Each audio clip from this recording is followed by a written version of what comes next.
In the cold, stainless steel rows of the Galactic Adoption Center, where potential companions are assessed by metrics of utility, pedigree, and social advantage, Ilara chose not with logic, but with a whisper of shared loneliness. She bypassed the glittering avian singers and the majestic warhounds to take home a ragged, silent, and seemingly broken Felis sapiens named Kalen, a species considered by the galaxy to be little more than decorative, moody, and utterly obsolete. She expected to give him a quiet life of gentle care.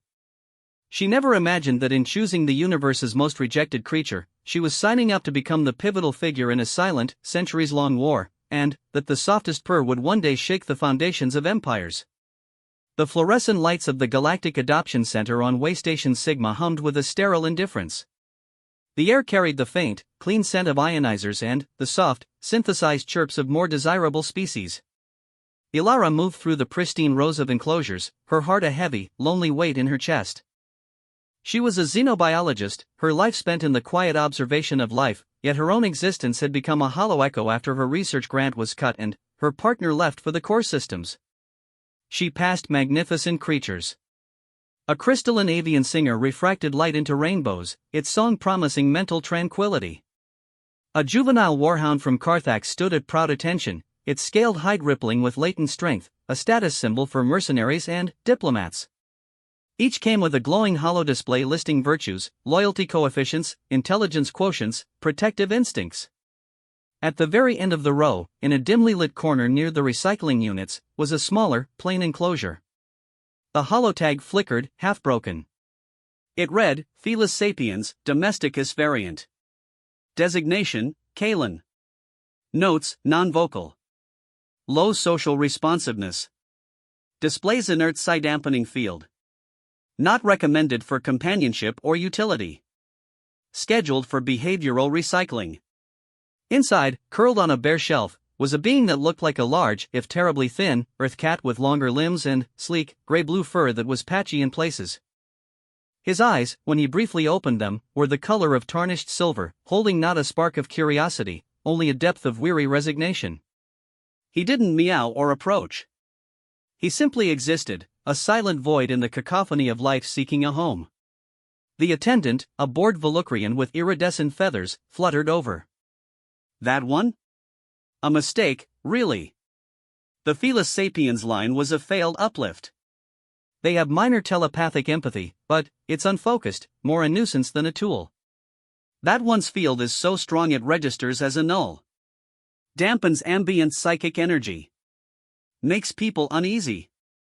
He's been returned 7 times. Ilara didn't hear a list of flaws. She heard a story that mirrored her own, rejected, deemed useless, a quiet failure in a loud, demanding universe. She didn't see an inert creature, she saw profound, unspoken pain. I'll take him, she said, her voice firm. The process was quick, as if they were afraid she'd change her mind. Kalen offered no resistance as a simple harness was fitted. He followed her onto the public maglev with a silent, graceful step, ignoring the stairs. In her small, modular apartment aboard the waystation, Ilara set out food, water, a soft bed. Kalen investigated with detached politeness, ate sparingly, then retreated to a corner, his tarnished silver eyes watching her every move. Days turned into weeks. Ilara spoke to him, not expecting a response, filling the silence with her own thoughts about her lost research on obscure symbiotic fungi, about the loneliness of the station, about memories of Earth's forests she'd never seen. He was a silent, living confession booth. She noticed small things. Plants in the apartment, previously struggling, began to thrive. Her chronic, stress-induced headaches vanished. The neighbor's noisy psychic toddler, whose tantrums used to send piercing waves of emotion through the thin walls, was now a distant, muffled presence. Kalen began to follow her from room to room, a quiet shadow. He would sit beside her as she read, his presence a tangible comfort. One evening, exhausted and tearful over a rejected paper, Ilara felt a pressure, not in her ears, but, in her mind, a soft, deliberate push. The crushing weight of her despair lessened, gently smoothed away as if by a calming hand. She looked at Kalen. He was staring at her, and, for the first time, his eyes held a faint, warm light. He blinked slowly. A tear rolled down her cheek, but, this time, it was followed by a genuine, quiet smile. life settled into a gentle rhythm. Kalen's fur grew thick and glossy, his frame filling out with health. The tarnished silver of his eyes now held flecks of warm, liquid mercury. The inert side-dampening field the shelter had noted was, Ilara began to understand, something far more profound. It wasn't a dampener, it was a filter. He didn't block psychic energy, he absorbed the chaotic, harmful static anxiety, aggression, hostile intent, and, she suspected, metabolized it. What he reflected back, or perhaps projected, was a profound, soothing calm. Her apartment became a sanctuary of peace. Her work, too, began to change. With her mind clear and her emotional turmoil gentled by Kalen's silent presence, her analytical abilities sharpened. She revisited her old fungal symbiosis data and saw connections she'd previously missed. She began writing a new paper, her thoughts flowing with unprecedented clarity. Colleagues remarked on her newfound focus, unaware of the quiet creature always waiting for her at home. The first hint of the unexpected occurred during a routine supply trip to the waystation's commercial sector. A Grathian merchant, known for his aggressive bartering and low-level psychic pressure tactics, tried to bully Ilara into a bad deal for biosamples. As his frustration mounted, he attempted to project a pulse of disorienting fear, a common Grathian trick. The pulse hit Ilara's mind, and dissolved into nothingness. It felt like a mental sneeze that never happened. The Grathian blinked, confused. Kalen, perched in his carrying sling against Ilara's chest, merely stared at the alien, his gaze steady and impossibly deep. The merchant stammered, suddenly, unsure, and accepted her first offer. Ilara was puzzling over this later when Kalen did something new. As she worked at her terminal, he placed a paw on her knee.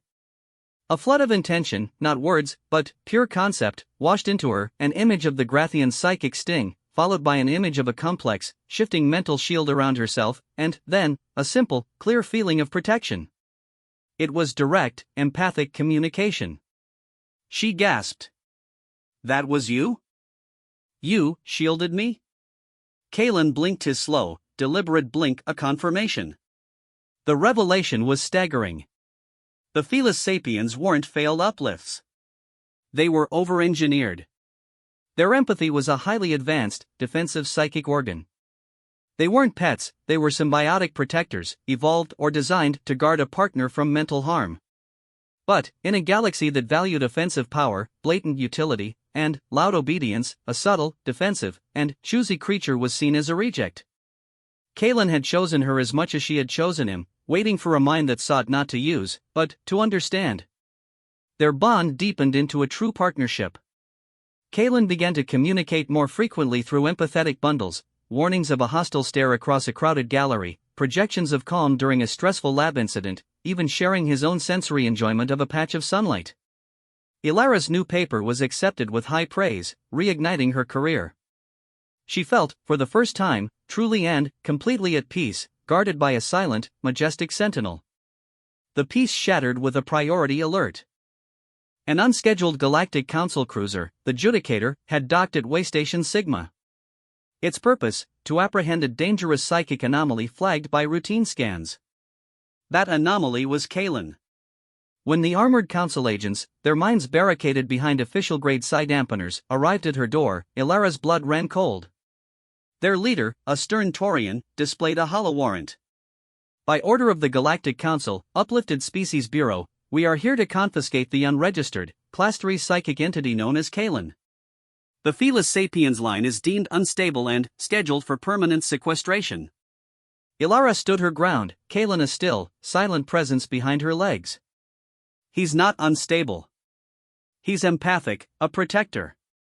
Your scans are misreading him. The dampening field is a known glitch in their faulty design, the Taurian stated, unmoved. It can flare into a psychic vortex, dangerous to all nearby. His kind caused incidents centuries ago. The records are sealed, but the verdict is final. His gaze held a flicker of something more than duty fear. They took Kalen. He went silently, but, as the containment unit, a buzzing, painful-looking force cage, sealed around him, he looked back at Ilara. He didn't send fear or sadness. He sent a single, clear image, a star, unwavering in the dark. Hope. Steadfastness. Ilara was shattered, but the image fueled her. She used her reactivated academic credentials, called in every favor, and dug into obscure historical archives, bypassing sealed records with clever queries. She discovered fragments, mentions of a silent war fought not with ships, but with minds, references to a psychic plague that had driven entire species mad, and vague, redacted reports of a Felician intervention that had ended the plague but at great cost. The Felis sapiens hadn't failed. They had sacrificed themselves, using their abilities to absorb and neutralize the psychic plague, an act that burned out many of them and left the survivors mentally scarred and reclusive. The galaxy, ashamed and terrified of the power that had saved it, had rewritten history, branding them defective. Kalen wasn't a reject. He was a descendant of heroes, and his faulty field was the remnant of a monumental, sacrificial defense. The Council wasn't sequestering a danger, they were hiding the living proof of their ingratitude and fear. Armed with this truth, Ilara filed a formal appeal, accusing the Bureau of Historical Revisionism and unlawful seizure. It was a desperate shot against an immense bureaucracy, but she had to try. She had to get her protector back. The appeal hearing was held in a cold council chamber on the Judicator.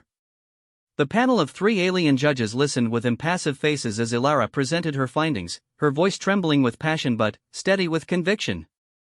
She displayed the historical fragments, outlined the logical fallacies in the unstable designation, and spoke of Kalen's true nature as a protective symbiont. The Bureau's advocate, a sleek, synthetic legal AI, countered with cold efficiency. It cited the sealed verdicts, the documented risks of Sci-Flare, and the need for galactic safety over sentimental attachment. The subject is a biological artifact of a terminated program. Sentiment cannot override centuries of policy. Just as despair began to choke Ilara, the chamber lights flickered. A low, subauditory hum vibrated through the deck plates. From the direction of the ship's brig, a wave of pure, undiluted panic washed over everyone. It was not Kalen's emotion, his were always filtered, calm. This was raw, alien terror. Alarms blared. Psychic incursion. Containment breach in Brig 3. The judges froze, their mental disciplines buckling under the assault. The Bureau advocates' lights flickered erratically. The source of the terror was a different captive, a berserk psionic marauder, a pirate species whose weapon was unleashing raw, destructive psychic fury. Its containment cell had failed. Crew members in the corridor outside the chamber collapsed, clutching their heads, screaming as the madness touched them. Inside the chamber, the wave hit. Ilara felt the jagged edge of it, a mindless rage that promised a descent into screaming insanity.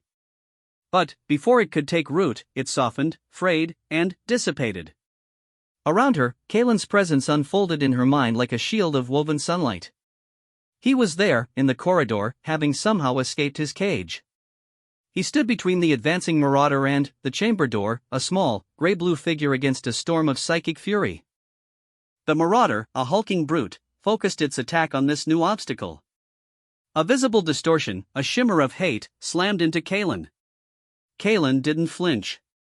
He absorbed it. His fur rippled, and his eyes glowed with a fierce, molten silver light. He wasn't just dampening it, he was transforming it. The madness flowed into him, and from him emanated a counterwave, not an attack, but an overwhelming calm, a psychic lullaby. It was the opposite of the plague his ancestors had fought. It was a cure. The marauder staggered, its rage turning to confusion, then to a stunned, placid quiet. The psychic storm ceased. In the sudden, ringing silence, Kalen sat down, licked a paw, and then looked through the viewport into the chamber, his gaze finding Ilara. The message was clear: see? This is what I am. The aftermath was swift. With the marauder pacified and the entire incident recorded by ship sensors, the Bureau's case collapsed. The judges, having personally experienced both the threat and Kalen's solution, were visibly shaken. The official verdict was overturned. Kalen was not only released into Ilara's custody but was also granted a unique symbiotic protector status, a new classification recognizing the Felis sapiens' true purpose. But the story didn't end there. The recording of the brig incident spread across the galactic network. Scientists, historians, and mental health specialists descended upon the truth. The legend of the Felis sapiens was resurrected, not as failed experiments, but as the silent guardians who had once saved civilization. Planets ravaged by psychic disorders sent delegations. Veterans suffering from telepathic PTSD begged for help. Ilara and Kalen did not return to a quiet life. They founded the Silent Garden, a sanctuary and research center. Ilara, with her biological expertise, became the director. Kalen became the heart of it. He did not treat patients by himself. Instead, he would sit with them, a living filter for their pain. More astonishingly, he began to teach. To other Felis sapiens, emerging from hiding or released from shelters, he projected complex understandings of their own abilities, how to focus, how to shield, how to transform negative psychic energy without harm to themselves. He was not a pet, nor just